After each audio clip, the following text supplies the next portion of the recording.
Creating racial tolerance in the U.S., integrating the school system. Looking around in today's modern classrooms, they're, for the most part, culturally and racially diverse. In former times, this wasn't the case. The transition from strict segregation to integrated classrooms wasn't simple. It was a long and difficult road for the U.S. to get where it is today.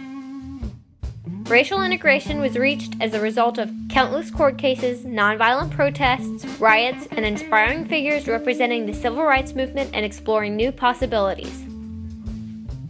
The definition of segregation is the institutional separation of an ethnic, racial, religious, or other minority group from the dominant majority. In other words, splitting people up based on select differences. In this case, it was predominantly segregation of blacks and whites, blacks being the minority. This caused distrust among both races.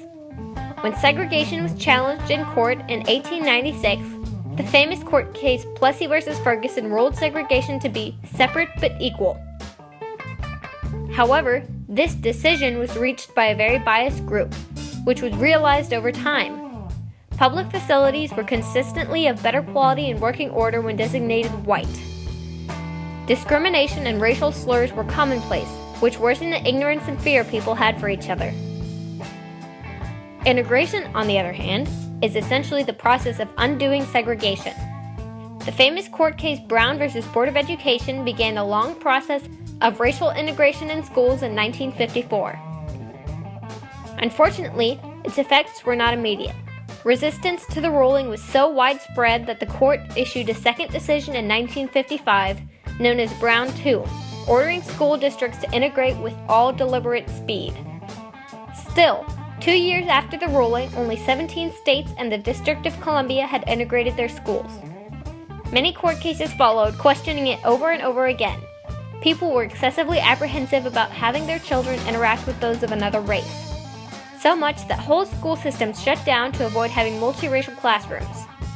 Influencing school transportation policies was another measure taken to avoid integrated classrooms. Throughout this period, some African American students tried to fight against the schools shutting down or not being able to attend certain schools. A famous example is the Little Rock Nine, a group of African American students that wanted to make a statement. In 1957, they registered to be the first black students to attend Central High School. When they arrived their first day, they were met with the Arkansas National Guard, who had been called in by Governor Orville Fabus to prevent the group from entering the school. In the following weeks, Judge Davies began legal proceedings against Governor Fabus, and President Eisenhower tried to convince Fabus to take away the National Guard and let the Little Rock Nine into the school. On September 23rd, they were accompanied by police into the building, facing over 1,000 white protesters outside. Throughout the year, many legal challenges to integration were made. Governor Fabus revealed on several occasions his thoughts on wanting the Little Rock Nine to be removed from Central High. Although several of the black students had positive experiences on their first day of school, it was reported that they encountered routine harassment during the entire year. These courageous students made a statement to all the other students out there whose educations were being taken away. Change was coming, and no amount of discrimination or hate could stop that. All three branches of government were involved in this process. Laws were made protecting African Americans and abolishing segregation. Police enforced these mandates. The president spoke of and supported integration, as well as proposed legislation to Congress. And of course, the most obvious, endless court cases took place establishing what schools were allowed and not allowed to do under the law. The most resistance to integration occurred in the southeastern regions of the U.S., where slavery had been prevalent for over 2 centuries. The hate and discrimination of the people overall were the highest in the country. On the other side of the spectrum, the northeastern regions tended to be more accepting. In fact, many of these states even prohibited segregation. The rest of the country had differing opinions, a mix of pro-segregation states, neutral states, and anti-segregation states. In today's world, integration has had its triumphs and it's had its failures.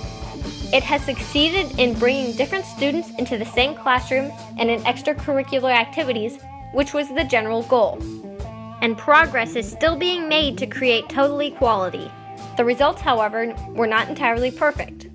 Evidence of this is the wage gap between whites and African Americans, as well as the average GPA, where the average for white students is 15% higher than the average for African American students. My topic relates to this year's theme for several reasons. People explored the opportunities they were given. They always had the choice of breaking the law, and many did so to prove a point. When doing so, they encountered obstacles and overcame them. Maybe they were arrested or put in jail, but when they came out, they continued to fight for their rights.